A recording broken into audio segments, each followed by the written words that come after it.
I sat in a cold mechanical wheelchair, staring out of a window at a parking lot. My stepchildren Leo and Bella stood behind me, laughing as they scrolled through my bank accounts on their phones. "He's a vegetable now, Leo," Bella whispered, her voice dripping with venom. "Just sign him into the cheapest rehab center and let's go to Paris. He doesn't even know we're here." They thought the stroke had taken my mind.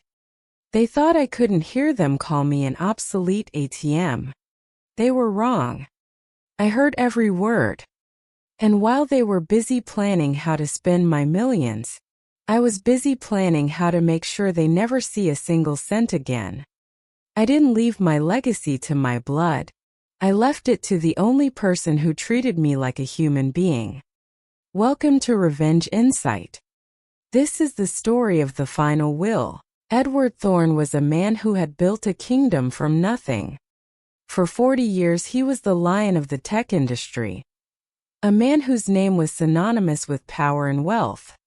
But Edward's greatest mistake wasn't in business, it was in his second marriage. After his wife passed away, he married a woman with 2 children, Leo and Bella. He raised them as his own, gave them private jets, designer clothes, and gold cards with no limits.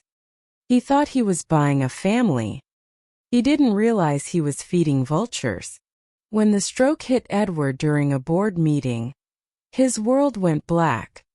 When he woke up, he was trapped in a body that wouldn't move, and a voice that wouldn't speak.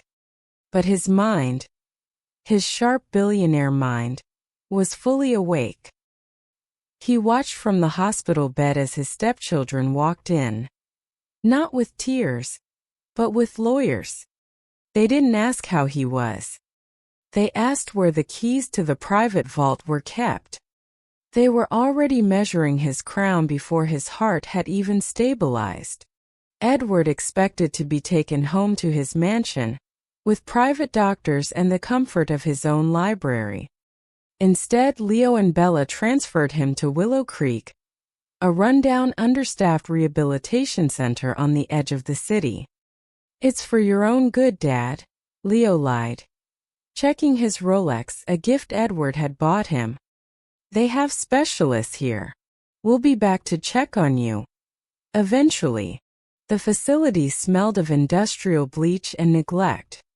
Edward was placed in a room with peeling wallpaper and a view of a brick wall. He realized then that he wasn't there to get better. He was there to be forgotten. Leo and Bella had already moved into his mansion, throwing lavish parties and firing his loyal staff. They thought the old lion was dead, and they were ready to feast on the remains. The nurses at Willow Creek were mostly overworked and indifferent, except for Sarah. Sarah was a young woman with kind eyes and a steady hand. While the other nurses would leave Edward's food to get cold, Sarah would sit with him, talking to him as if he could understand every word. "I know you're in there, Mr. Thorne," she would whisper while gently exercising his hands. "Don't let them break your spirit. You're a fighter." Sarah didn't know he was a billionaire at first. To her, he was just a lonely old man abandoned by his family. She spent her lunch breaks reading the business news to him, telling him about the world outside. She noticed things the doctors missed, the way his eyes followed her, the slight twitch in his right hand. She became his only window to the world, and his only reason to keep fighting the darkness in his own body. Once a month, Leo and Bella would visit, but only to maintain the legal appearance of care.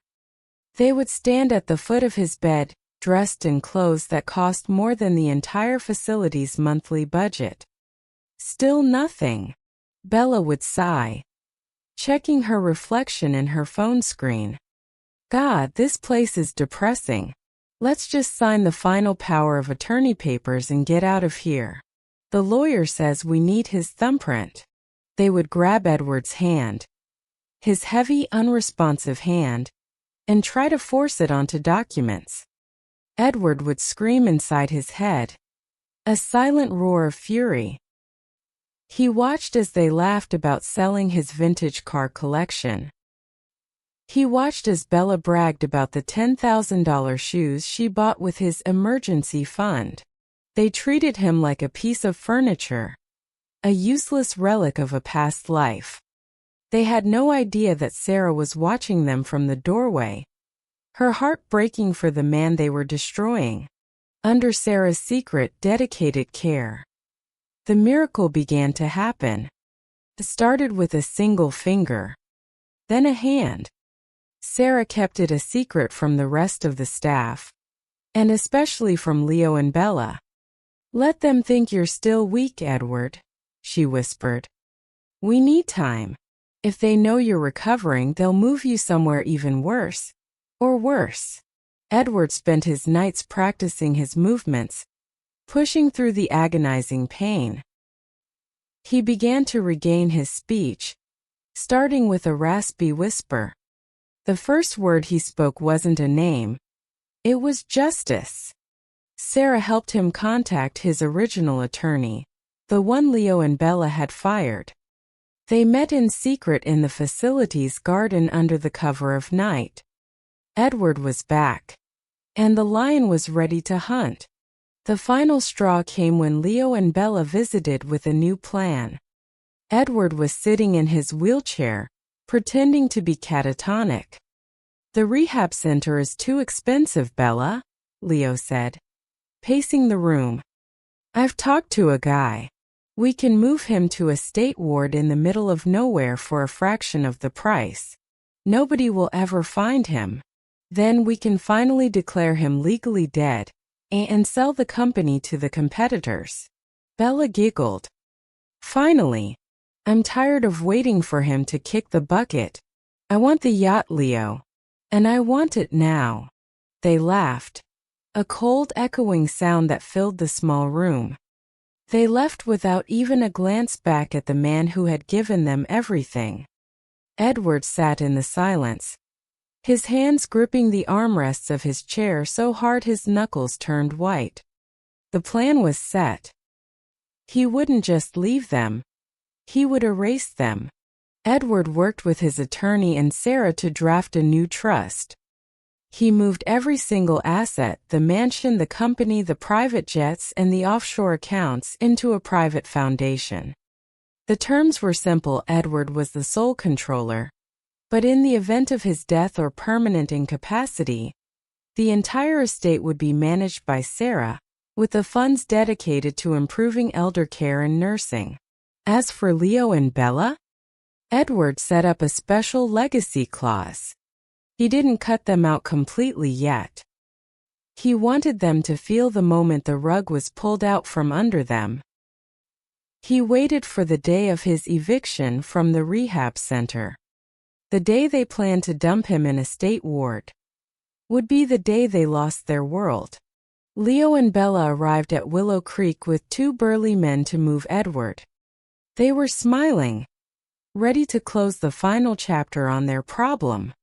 But when they walked into the room, the bed was empty. Edward was standing by the window, wearing a bespoke suit Sarah had smuggled in for him. He turned around, his eyes as sharp as glass. "Going somewhere, children?" Edward said, his voice clear and commanding. The silence in the room was deafening. Leo dropped the paperwork. Bella's mouth hung open in terror. Before they could speak, Edward's legal team walked in, followed by the police. "I've reviewed the footage from the hidden cameras in this room," Edward said, pointing to a small device Sarah had installed. "I've heard everything. The fraud, the elder abuse, the plans to disappear me. The downfall was spectacular. Edward didn't just kick them out, he dismantled them. Because they had used company funds for personal luxury without authorization, Edward filed a massive civil suit against them. Every designer bag, every luxury car, every watch was seized by the court within 48 hours. They were evicted from the mansion by the same security team they had once mistreated. Leo tried to beg. He fell to his knees in the driveway. "Dad, it was Bella's idea.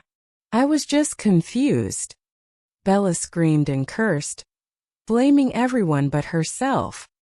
Edward watched from the balcony of his home, Sarah standing beside him. "You told me I was an obsolete ATM, Leo," Edward said.